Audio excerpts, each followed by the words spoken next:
Muy bienvenidos a la Escuela de Capacitación Bíblica de la Iglesia Cristiana Renacer.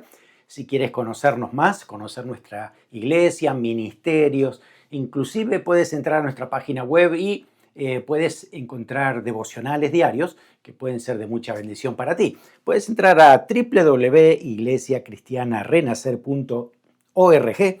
Si tienes alguna pregunta, puedes escribir un email a pastoricre@gmail.com. Qué bendición compartir juntos el libro de Romanos. Este libro es tremendo y no es mera teoría, no hay mucha práctica en nuestra vida.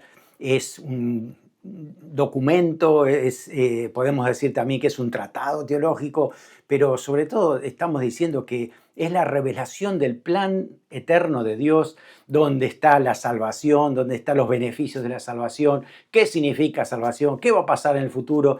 Es maravilloso todo lo que estamos aprendiendo en el libro de Romanos. Pero recuerda, hay un principio y hay una piedra fundamental que el apóstol Pablo construye un argumento en el libro de Romanos. Entonces, recordemos que el punto básico, la hipótesis, la declaración primera, y que va a recorrer todo el libro en diferentes temas, es justamente esta declaración que se toma del Antiguo Testamento. Mas el justo por la fe vivirá. La palabra justo es la palabra clave. Justo. No es vivirá, eso es consecuencia. La fe es el medio para alcanzar esa posición. Es justo. Así que uno que recibe a Cristo en su corazón, Dios ahora lo ve como justo. Por eso decimos, está justificado por Dios. Ya Dios no lo ve como pecador, lo ve como hijo. Hijo perdonado, restaurado. Así que no es lo mismo que Dios te mira o te mire como ex pecador que como justo. Un ex pecador es como que hay un prontuario atrás tuyo, pero cuando decimos justo es que se borró el prontuario, no está más. El Señor perdonó todos tus pecados y te ha dado vida nueva. Eso significa entonces justo por la fe. Habíamos hablado de la necesidad, capítulo 1 del 3 al 20, necesidad. Luego viene la solución que tiene que ver con la justificación y luego las evidencias. Fíjese que es importante reconocer primero la necesidad. Tengo que saber por qué necesito salvación. ¿Por qué necesito ser justificado? Creo que estoy bien, dicen muchos. Pero tú lees el pasaje de 1:18 al 3:20 y te das cuenta que eres pecador, estás perdido y la verdad es que no tienes salvación por ti mismo. Por eso la solución viene aquí, capítulo 3:21 hasta el 4:25, donde es la justificación por la fe en Jesucristo, en lo que el Señor ha hecho. ¿Cómo me doy cuenta? Por las evidencias. Allí está en capítulo 5 del 1 al 21, acerca de los resultados. ¿Cómo sé que ahora tengo esa paz con Dios? Resultados que tienen que ver con ese encuentro que he tenido con el Señor Jesucristo y me ha limpiado todos mis pecados. Luego viene el estado. ¿Cómo vivo ahora que soy justificado? Bueno, el pecado para mí debe estar muerto. Consideraos muerto al pecado, dice el apóstol Pablo. Pero, sin embargo, después el capítulo 7, 1 al 25 va a decir que aún así hay una lucha interna dentro de nosotros entre lo que quiere Dios a través del Espíritu Santo y lo que quiere nuestros propios deseos, lo que llamamos la carne. Hay una lucha entre el Espíritu y la carne ahí dentro de nosotros. Bueno, aquí el capítulo 8 del 1 al 27 nos va a decir que tenemos ayuda. Tenemos al Espíritu Santo dentro de nosotros que nos capacita con poder, que nos da testimonio de que somos hijos de Dios, que nos recuerda el plan que Dios tiene, el futuro, que está en manos del Señor. Y después vimos del 8 al 28 al 39 la posición de victoria que el Señor nos ha dado y que somos más que vencedores y no hay nadie que nos pueda separar del amor de Dios en Cristo Jesús. Y hoy vamos a comenzar un paréntesis que hay en el libro de Romanos, del capítulo 9 hasta el capítulo 11. Así que estos 3 capítulos van a hablar exclusivamente del plan de Dios con Israel. Porque la pregunta para el que está estudiando Romanos es, bueno, ¿y qué pasa con los judíos? ¿No, acaso no son el pueblo de Dios? ¿Será que hoy por hoy no pertenecen a la iglesia y ya no son pueblo de Dios? ¿Los desechó para siempre? ¿O qué va a hacer Dios con ellos? Entonces, no te puedes perder estas próximas 3 clases, porque va a hablar exclusivamente de qué va a pasar con los israelitas, qué pasa con ellos dentro del plan de salvación. Como lo vemos hoy, parece como que están fuera de la gracia de Dios, pero debemos ver el plan que Dios tiene, cómo Dios va llevando las cosas para que se cumpla todo lo que Él ha dicho, tanto en el Antiguo como en el Nuevo Testamento. Así que hay un plan y lo vamos a estar viendo hoy. Hoy exclusivamente vamos a ver el capítulo 12, la clase 12, donde hablemos del plan eterno de Dios para los judíos. ¿Cómo es ese plan? Está en el capítulo 9, desde el versículo 1 al 33. Y vamos a ver esa salvación desde el punto de vista eterno de Dios y ese plan que Dios tiene y cómo Él lo revela. Así que vamos a la Biblia, capítulo 9, versículos 1 al 13, y esa parte le vamos a llamar la preocupación de Pablo por Israel. Una preocupación que tiene unos sentimientos fuertes en el apóstol Pablo. Vamos a leerlo y nos vamos a identificar con él. Quizás si tienes algún familiar, algún amigo que amas mucho pero no conoce al Señor o le ha rechazado. Vamos a leer qué dice este pasaje. Capítulo 9, versículos 1 al 3. Dice, el apóstol Pablo dice, verdad digo en Cristo, no miento, y mi conciencia me da testimonio en el Espíritu Santo. Uy, prepárate. Si te da esta declaración al principio, te va a ser muy contundente con los versículos que siguen después. Porque él dice, te voy a decir toda la verdad y tú sabes que yo no miento y además el Espíritu Santo me da convicción de lo que estoy diciendo que es la verdad. Segundo, dice que tengo gran tristeza y continuo dolor en mi corazón. Uy, ¿qué pasó con el apóstol Pablo? No es que tiene el gozo del Señor y la alegría y la paz de Dios. ¿Qué pasó? ¿Por qué dice, tengo gran tristeza y continuo dolor en mi corazón? ¿Por qué será? No tiene nada que ver con el Señor. Vamos a seguir leyendo el versículo 3. Dice, porque deseara yo mismo ser anatema, separado de Cristo, por amor a mis hermanos, los que son mis parientes según la carne. Ahí está la explicación. El apóstol Pablo sentía mucha tristeza y un dolor continuo por su pueblo, por los descendientes de Israel, por sus parientes, ¿no? Que no conocen a Jesús, le han rechazado, no quieren saber nada. De hecho, muchas veces en esa época, y quizá hoy también, si un judío recibe a Cristo en su corazón, en algún momento hasta le hacían un funeral a esa persona, no pertenece más a la familia, está fuera de la casa, y así tenía que vivir un judío cristiano. Y Pablo sabe lo que significa. Él ha experimentado muchas cosas de estas. Entonces, por eso él dice, tengo un dolor continuo en mi corazón. Es más, dice, prefiero yo ser anatema y que ellos se salven. Es una manera, es una figura retórica, una manera alegórica de decir el sentimiento que tiene, ¿no? Él está explicándolo para que nosotros lo entendamos. Es como que, mira, si yo pudiera cambiar mi salvación por la de ellos, lo haría. Pero bíblicamente sabemos que eso no es cierto, eso no puede pasar. En algún momento Moisés dijo lo mismo, en otras palabras dijo lo mismo, Señor, ráeme del libro, pero salva a este pueblo. Y Dios dice, no.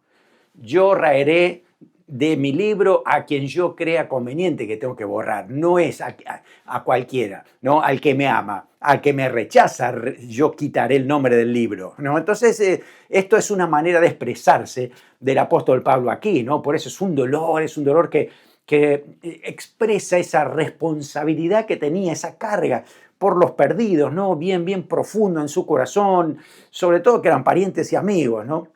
Así que eso es lo que estamos viendo en estos primeros versículos. Y hablando de Israel, ¿no? Qué sentimiento que él tenía, ¿no?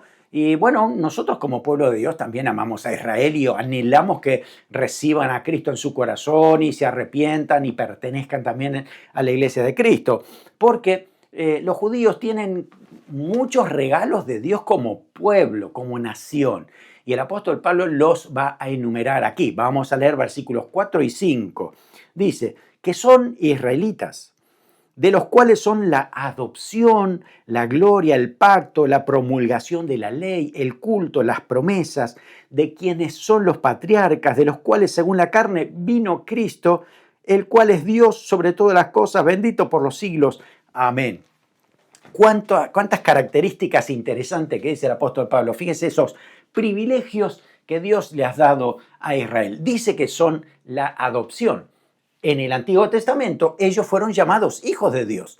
Oseas 11:1, por ejemplo, dice que el pueblo de Israel eran como su hijo, que él enseñaba a caminar. Esa relación tenía de padre e hijo.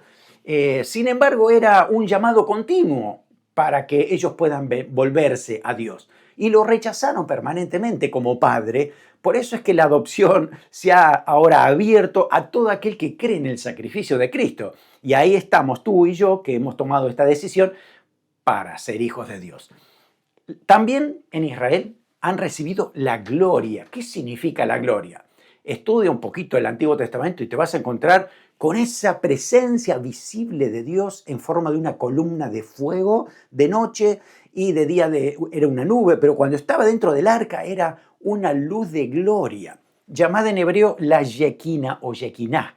Era esa presencia visible de Dios. Qué tremendo, ¿no? De saber que arriba tuyo hay una manifestación de la presencia de Dios con luz, con nube, con fuego. Es tremendo. Eso era lo que habían recibido los israelitas durante tantos años, ¿no? También dice que de ellos son los pactos.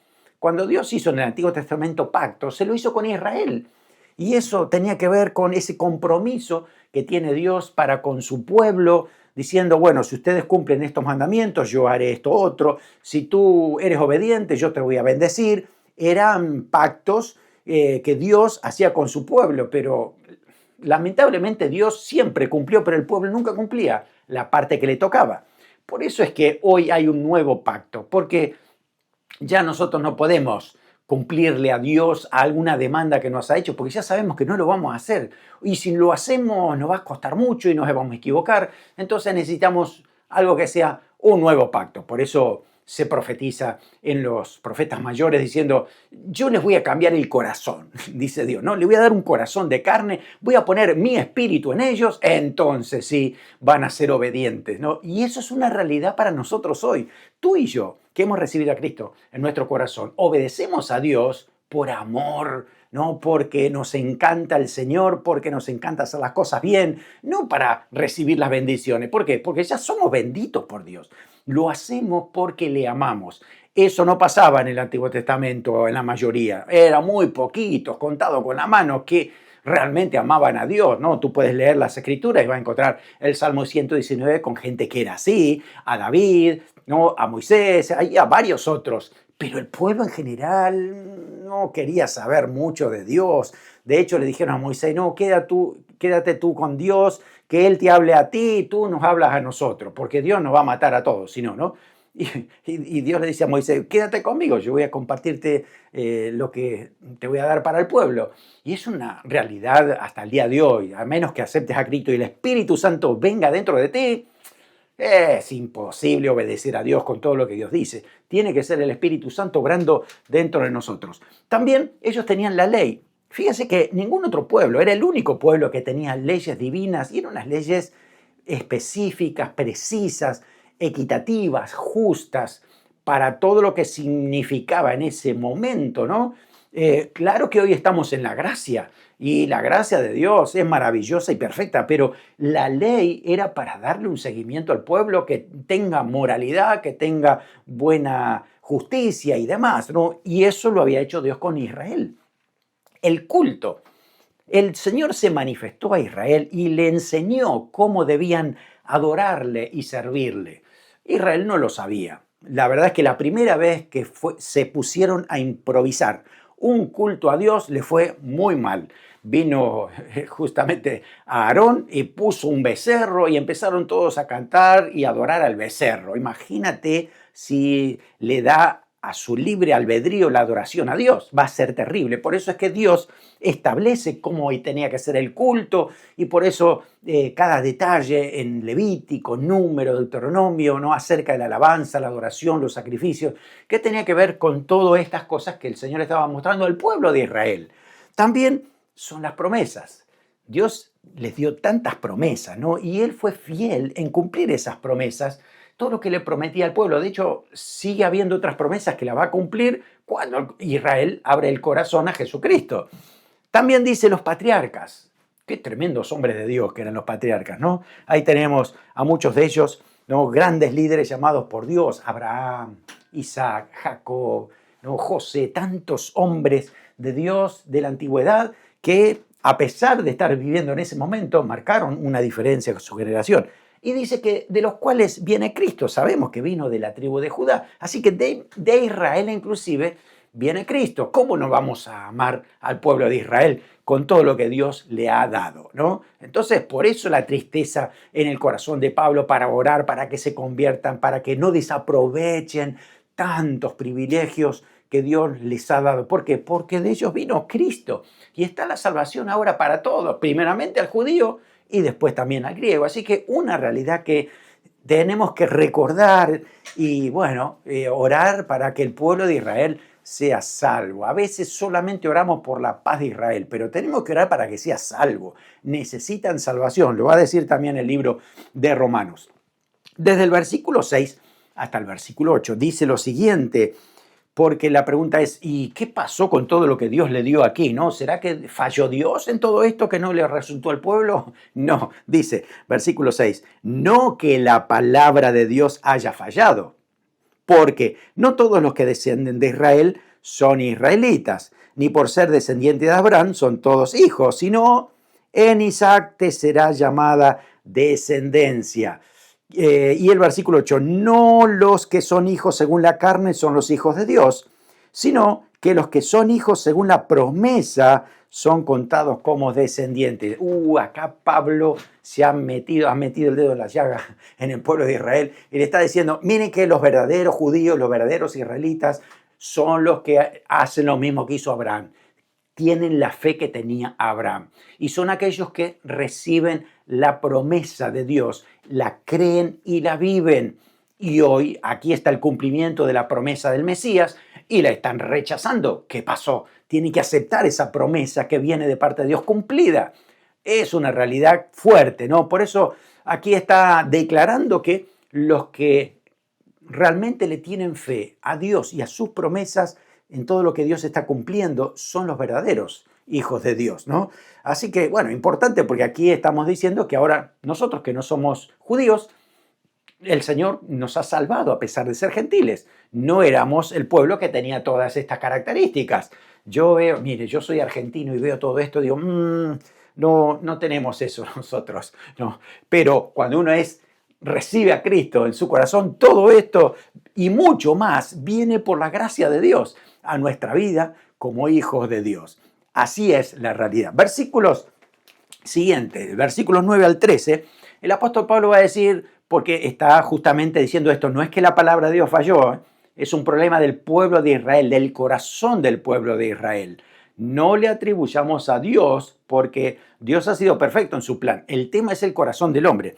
Sigue diciendo, versículos 9 al 13, dice, porque la palabra de la promesa es esta, por este tiempo vendré y Sara tendrá un hijo. Empecemos por la promesa que Dios le da al pueblo, ¿no? Empecemos por ahí. Que Abraham y Sara iban a tener un hijo. Y dice, no solo esto, sino también cuando Rebeca concibió de uno, de Isaac nuestro padre, pues no habían aún nacido, ni habían hecho aún ni bien ni mal, para que el propósito de Dios, conforme a la elección, permaneciese, no por las obras, sino por el que llama. Y se le dijo, el mayor servirá al menor, como está escrito, a Jacob amé, mas a Esaú aborrecí. Esta realidad es que el apóstol Pablo ahora está hablándole a los judíos. Y cuando un judío está duro, no sé si conoce un poco la tradición judía, pero había que sacudirlos. De hecho, en la Biblia encontramos que Nehemías le arrancaba la barba a los que estaban pecando, o le arrancaba los pelos, como también hacía Esdras y demás. Eran fuertes, ¿no? Vigorosos. Había que sacudirlos para que se den cuenta de lo que estamos hablando. Por eso Pablo se va a ir a un extremo a decirle, no es porque el pueblo de Israel se creía que era mejor que los demás, porque Deuteronomio es claro diciendo, mira que tú, Dios dice, mira que tú no eres el mejor pueblo, podría haber elegido cualquier otro, pero te elegí por Abraham, te elegí por mi amor, por mi misericordia, porque yo lo quiero hacer a través de este pueblo. Entonces, no es que es un atributo especial que tiene el pueblo de Israel, dice Pablo, ¿no? Sino que es por promesa. Es promesa. Y hay que aceptar la promesa. Y si no la aceptas, no te queda nada. Por eso es importante aceptar la promesa que Dios está dando aquí, ¿no? La promesa que Dios le dio a Abraham era incondicional. Iba a bendecir a toda su descendencia. A ver, hagamos un árbol genealógico para entender qué significa esto de aceptar la promesa. ¿Por qué? Dios le dijo que a su descendencia lo iba a bendecir. Ahora, Abraham tuvo primero Ismael, pero con Ismael no era la promesa. Y después tuvo también otros hijos con Cetura, después que murió Sara, y con ellos tampoco era la promesa. La promesa dice, en Isaac se te será llamada descendencia.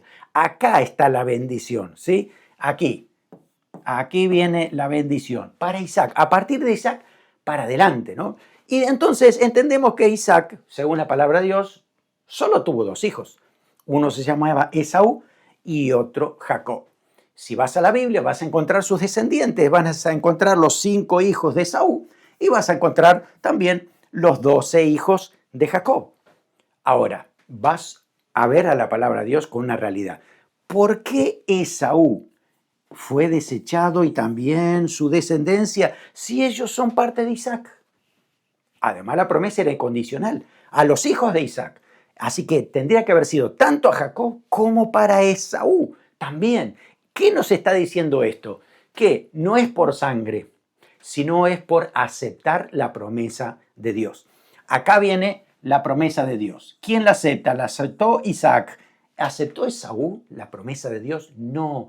Él la despreció su primogenitura y no le importó la bendición de Dios. Entonces la bendición solo vino por aquí, porque ellos le creyeron a la promesa. No te olvides de eso, creyeron a la promesa. Así que los verdaderos hijos de Abraham son los que le creen a la promesa. ¿Por qué? Porque si no, estos también tendrían que haber sido hijos de Abraham, no por sangre, pero no lo son, no lo son. Entonces, esta realidad nos dice, solo aquellos que creen en el Señor, los verdaderos hijos de Dios, son los que se cuentan con la promesa y los que le creen a la promesa de Dios. Así que eso lo deja bien claro aquí el apóstol para recordarnos entonces que son hijos aquellos que aceptan la promesa de Dios. Si hoy por hoy hay algunos que tienen el documento que dice israelita, pero no cree que Dios es su Padre y ha enviado a Jesucristo para salvarnos, ese documento no le sirve para entrar al cielo. Escuchamos eso, ¿no? No le sirve, necesita un nuevo nacimiento a través de Jesucristo. Los pasajes siguientes, el capítulo 9, el 14 al 29, en ese extremo que se está poniendo el apóstol Pablo, va a decir, Dios es soberano y Él hace lo que quiere. ¿Acaso tú vas a discutir con Dios? A ver, dime, ¿a qué altura estás? ¿Sí? A ver, ¿qué tienes tú para discutirle a Dios? No, nada, tienes que cerrar la boca y escuchar y obedecer lo que dice Dios. En otras palabras, es lo que va a decir en estos versículos siguientes, del capítulo 9, del 14 en adelante. Dice, versículo 14 al 16, ¿qué pues diremos? ¿Que hay injusticia de Dios? ¿Hay injusticia de Dios en esto que viene por aquí? No, dice, en ninguna manera, porque pues a Moisés dice, tendré misericordia del que yo tenga misericordia y me compadeceré del que yo me compadezca. Así que no depende del que quiera ni del que corre, sino de Dios que tiene misericordia. A ese extremo tiene que llegar Pablo para decir, no, tú no eres parte del pueblo de Dios porque crees que eras mejor, sino por misericordia de Dios. Si Dios es el que los ha llamado, Dios los ha convocado, por misericordia Dios mismo dijo, no tienes nada, pueblo de Israel, para darme. Soy yo el que te estoy convocando por misericordia. Por eso habla de este punto, ¿no? El versículo 16, con el propósito, escribe este pasaje de remarcar que Dios tiene el derecho, todo el derecho de escoger a quien Él quiere llamar sin tener en cuenta lo que hayan hecho. Por eso lo llama al pueblo de Israel para darle un plan, tenían que ser luz del mundo y no lo fueron, ¿no? Entonces, por eso, para contradecir a los judíos endurecidos que creían que con las obras, no, Dios le daba la promesa de bendición a ellos, pues a ese extremo llega diciendo, olvídate las obras, es misericordia de Dios, no tienes nada que darle a Dios, ¿no? Así que era necesario remarcar con profundidad esa contradicción para despertar esa mente dormida que tenían los judíos, ¿no? Por eso aparece este pasaje. Y fíjese que ahora va a tomar un ejemplo. Versículo 17, del 17 al 18, hay un ejemplo fuerte para abrir esa mente, ¿no? A ver, dice esto, porque la Escritura dice a Faraón, Para esto mismo te he levantado, para mostrar en ti mi poder y para que mi nombre sea anunciado en toda la tierra. De manera que de quien quiere tiene misericordia y al que quiere endurecer, endurece. Entonces estamos hablando de que Dios endurece a las personas y toma el ejemplo de Faraón, porque Dios dice, yo endureceré el corazón de Faraón para dejarlos venir. Entonces, bueno, había que estudiar bien esto. ¿Cómo es? ¿Será que Dios lo endureció para que se vaya al infierno directamente? No, hay que estudiar bien. Cuando tenemos un caso como este, siempre en teología decimos, tienes que cubrir todos los aspectos de la palabra de Dios. En este caso, nuestro problema a estudiar es la perspectiva teológica del caso de Faraón, ¿no? Para estudiar el caso de Faraón, no puedes quedarte con un aspecto solo de Dios. Tienes que estudiar todos los aspectos de lo que Dios dice en su palabra. Aquí por lo menos hay 4, puede haber más, pero con estos 4 nos va a ayudar para entender un marco de referencia para hablar de este tema sin salirte de ahí. No te puedes salir, por ejemplo, que en el primer caso, la línea que hay aquí se llama soberanía de Dios, ¿no? Y en esta soberanía de Dios te marca una línea en que Dios es soberano. Él es soberano porque es creador y por lo tanto Él hace lo que quiere. Vamos a empezar por ahí. Tú eres criatura como yo, nos tenemos que sujetar al creador. Esa línea no se toca, soberanía de Dios. La otra que está aquí es el libre albedrío. ¿Qué dijo Dios? Yo te doy a ti la voluntad, te doy el libre albedrío para tomar decisiones y yo voy a respetar eso. Así que tú vas a tomar decisiones y en base a tus decisiones yo te voy a juzgar. Así que no es solamente soberanía, también es el libre albedrío. Y además le tienes que añadir también la justicia divina perfecta. Dios no es injusto para mandar a alguien al infierno porque sí. Dios no es injusto para elegir a quien se le ocurra, ¿no? Y hacer diferencia con otro. No, Dios es súper justo. Es perfecta su justicia. Tienes que descansar en esa justicia de Dios, que Dios sabe lo que está haciendo porque es justo. Y además no te olvides de la misericordia de Dios, porque la misericordia triunfa sobre el juicio. Así que Dios es amplio en misericordia, a pesar de que, o más bien con la bendición de que es justo, pero también es misericordioso. Sobre estas 4 líneas es que manejamos este tema de Faraón. Y vamos a entender entonces que Dios es soberano, pero le dio oportunidades a Faraón. Le dio oportunidades para que use su libre albedrío, ¿no? Y en esa justicia le llegó un momento de diversas oportunidades como para decir, ya la justicia está cumplida. Pero también hubo misericordia, ¿no? Porque le dio muchas oportunidades, no una sola. Eso es el caso de Faraón que tenemos que considerar. La pregunta es, tú vas a la historia bíblica y la pregunta es, ¿quién endureció primero el corazón? ¿Fue Dios que endureció al Faraón y después él siguió endureciéndose? ¿O fue primero el Faraón que se endureció y después Dios lo terminó de endurecer? Vas a tener que ir a la Biblia para darte cuenta dónde está el inicio. Vamos a la palabra de Dios para entender esto, ¿no? Ese endurecimiento del corazón de Faraón, ¿fue Dios endureció su corazón o Faraón endureció su corazón? ¿Por dónde empezamos? Bueno, vamos a la palabra de Dios y encontramos diversos versículos, ¿no?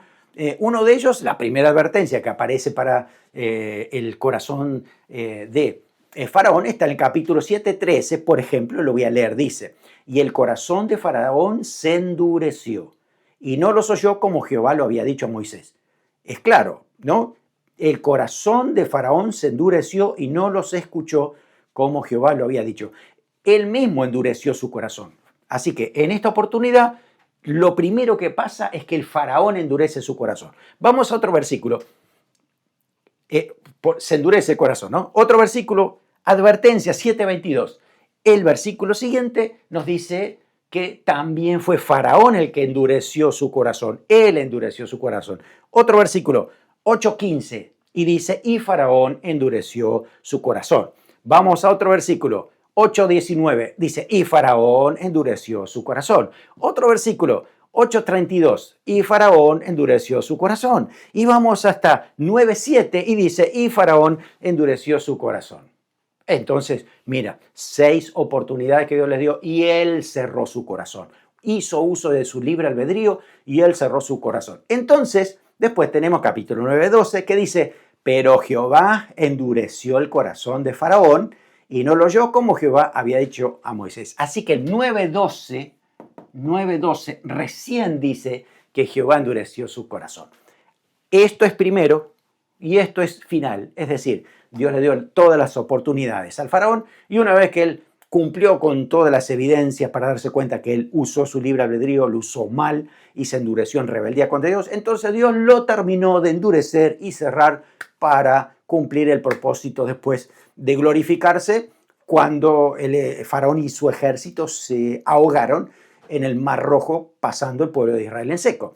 Por eso está diciendo esto, Dios tiene control de eso, Dios sabe, Dios conocía este corazón, sabía que él mismo se iba a endurecer, pero no es que Dios lo endureció, le dio la oportunidad, pero Dios sabía que se iba a endurecer, por eso les dice, mire que yo al final voy a endurecer el corazón de Faraón. Esto es una realidad. ¿Qué es la palabra endurecer? La palabra endurecer en el original griego es la palabra porún o poroún, que significa callo.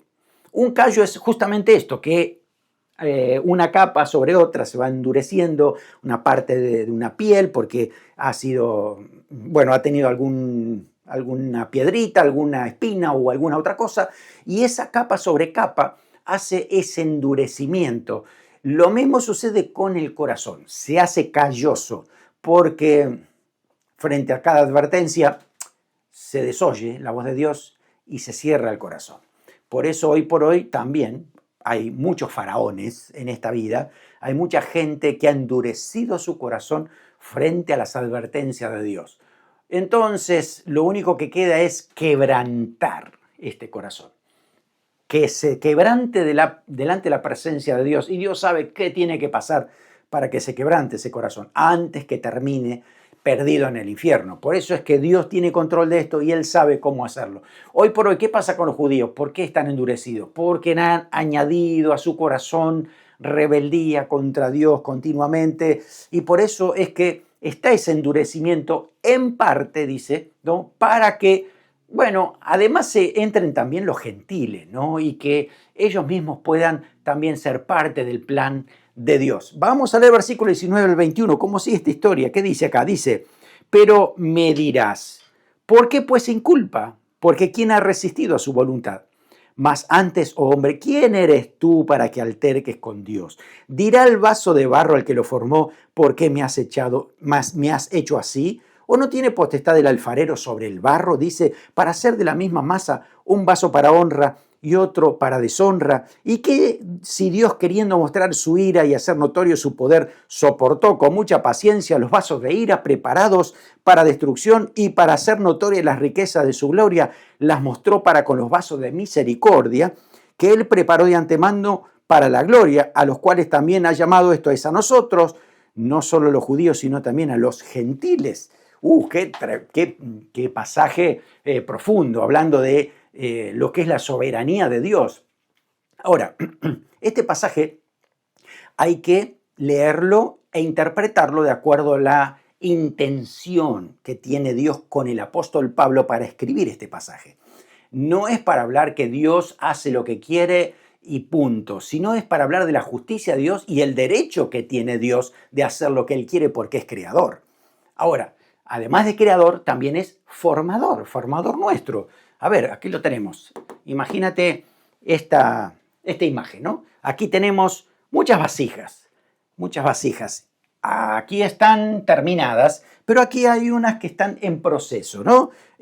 Aquí faltan muchos detalles que terminar, ¿no? Y se están construyendo todavía todas estas, ¿no? Pero, a ver, si esta masa ni siquiera puede hablarle al alfarero, ¿no? La masa no habla. Nosotros tampoco deberíamos hablarle a Dios cuando Dios nos está formando, ¿no? Aún así, tenemos esa relación con el Padre Celestial de que como hijo de Dios tenemos ese encuentro diario con el Señor, donde expresamos lo que sentimos y lo que hablamos. Y en su misericordia, Dios nos escucha y actúa y nos ayuda a entender ese plan que Dios tiene, porque Él es misericordioso y compasivo, ¿no?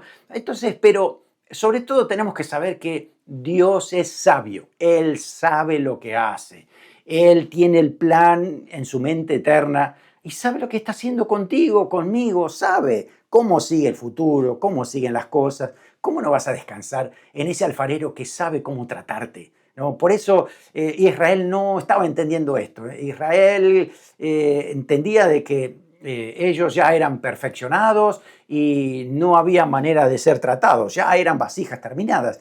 Pero aquí la verdad es que teníamos que verlo de otra manera, ¿no? Versículos 22 al 24 nos habla de dos perspectivas diferentes que debemos entender, ¿no? Porque, a ver, imaginemos que estamos en el cielo, ¿no? Y en el cielo, entonces, hay que trazar una línea acá, ¿no? Entre las vasijas terminadas en la eternidad y las vasijas que se están en proceso todavía, aquí, en lo temporal. Si yo le pongo un nombre, vamos a ponerle a este Pedro, ¿no? Este Pedro que está siendo formado por Dios, no sé cómo va a terminar. Y acá en el cielo, acá lo veo, acá está Pedro. Vasija terminada, bonita, bien pintada, ¿no? Pero acá lo veo a Judas. Y yo no sé qué va a pasar con Judas, ¿no? Pero acá veo a Judas, aquí está, en este que es un vaso terrible, quedó muy feo, está muy malo. Pero yo lo veo desde la eternidad de Dios, allá en los cielos es que se ve la obra terminada. Aquí en la tierra todo es proceso, no hay nada terminado. Allá en el cielo sí, pero si nosotros nos ponemos a hablar y discutir las cosas de la eternidad, seguro nos vamos a equivocar. ¿Por qué? Porque no hemos estado ahí, no sabemos cómo siguen las cosas, no sabemos cómo van a terminar todas estas masas que están en formación de parte de Dios. Ahora, cualquiera de estas masas que cree en Cristo y se pone en sus manos, entonces será una vasija de honra. Pero cualquiera de estas masas que no sabemos cómo van a terminar, pero se endurece y no quiere creer en la promesa de Dios y desobedece a Dios, se va a endurecer, va a terminar siendo una vasija de destrucción, una vasija inútil, ¿no? Entonces la realidad es que la eternidad va a marcar esa diferencia. Hoy por hoy nosotros no podemos juzgar, no podemos decir por qué Dios es injusto. No, porque solamente Dios sabe cómo terminan las cosas. Por eso es importante entender esta diferencia, para ver lo que está diciendo a esto, ¿no? ¿Qué son esas vasijas, ¿no? Vasijas, vasos de ira. Hay un tiempo que los vasos de ira, que van a ser de destrucción, ¿sí? Puede ser que este es que es muy feo, este también que no cumple con lo que Dios quería hacer, este también está muy feo. Estos van a ser destruidos en el día de la ira.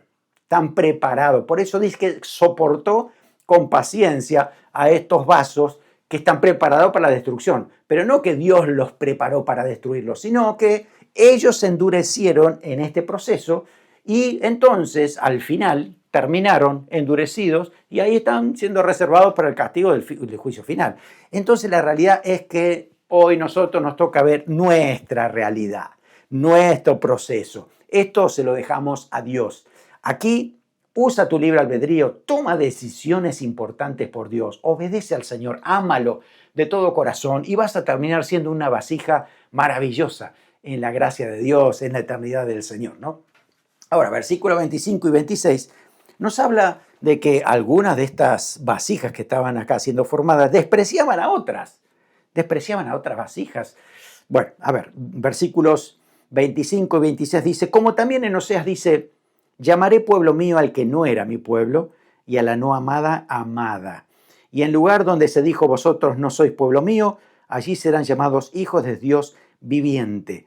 Lo que está diciendo aquí es que hay otro pueblo, además de Israel, va a haber otro pueblo que no era llamado pueblo, pero ahora sí va a ser llamado. Está hablando de los gentiles, está hablando de nosotros que no pertenecíamos al pueblo de Israel, pero ahora somos hijos de Abraham por la fe en Cristo, porque hemos recibido al Señor Jesús y hemos creído en la promesa de bendición de Dios para su descendencia. Así que nosotros somos glorificados, somos instrumentos para glorificar a Dios de aquí a la eternidad por todo lo que Dios hará. Fíjese, los versículos siguientes también dice, también Isaías clama tocante a Israel, si fuera el número de los hijos de Israel como la arena del mar, tan solo el remanente será salvo.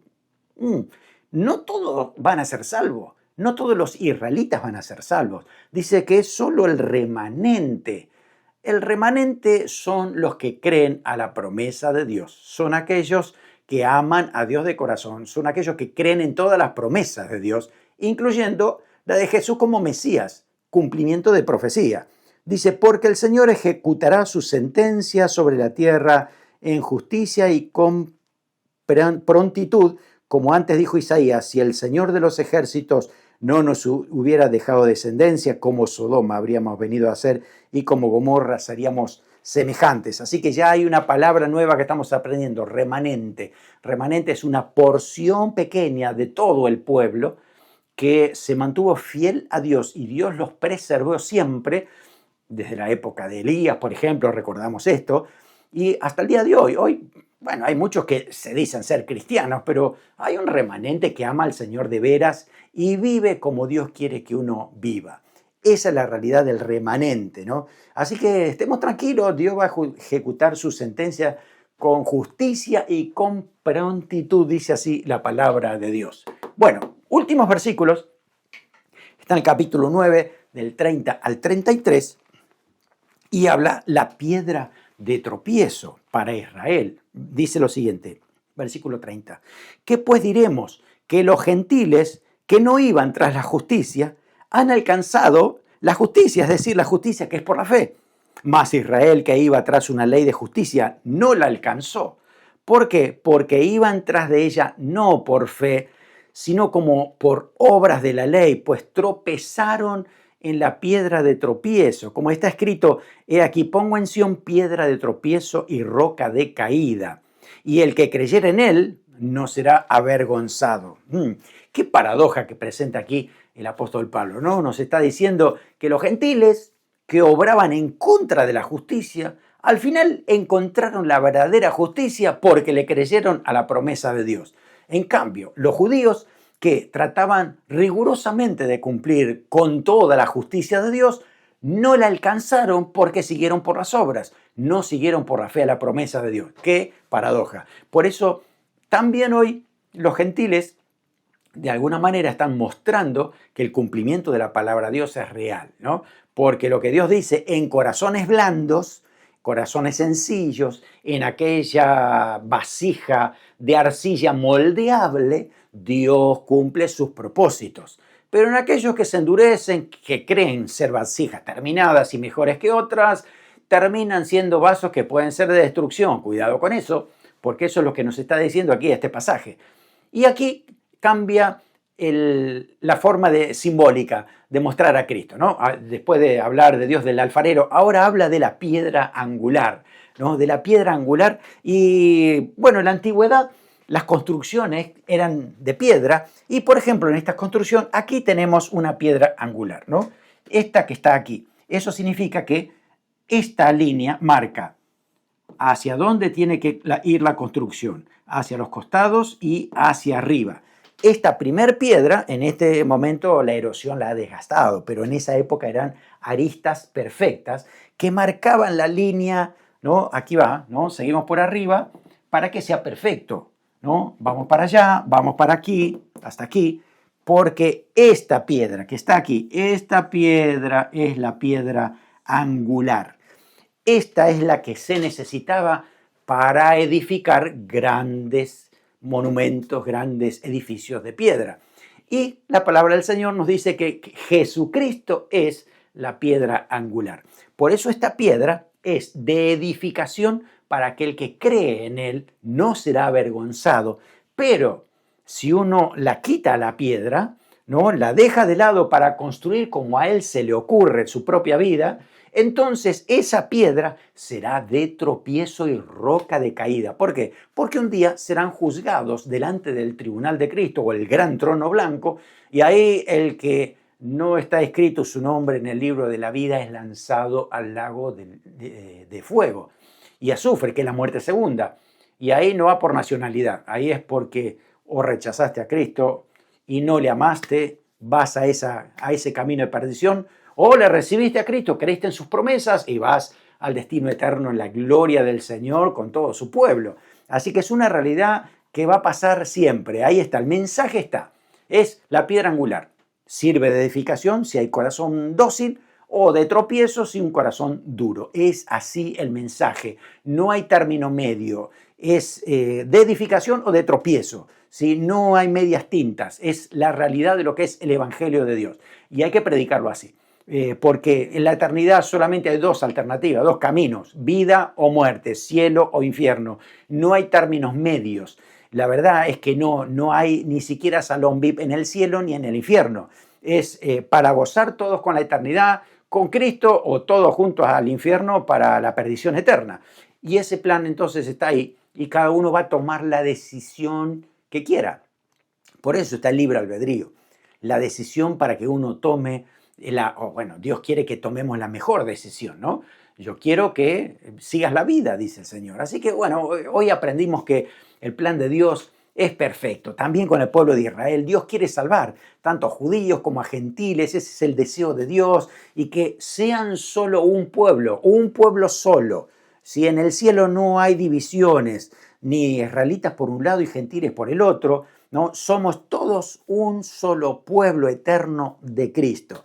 Dios sigue cumpliendo su misericordia con Israel a pesar de ese endurecimiento que tienen, ¿no? Pero Él va a cumplir su plan. Él sigue tratando a Israel para que llegue un momento en que ablanden el corazón y le reciban en su corazón.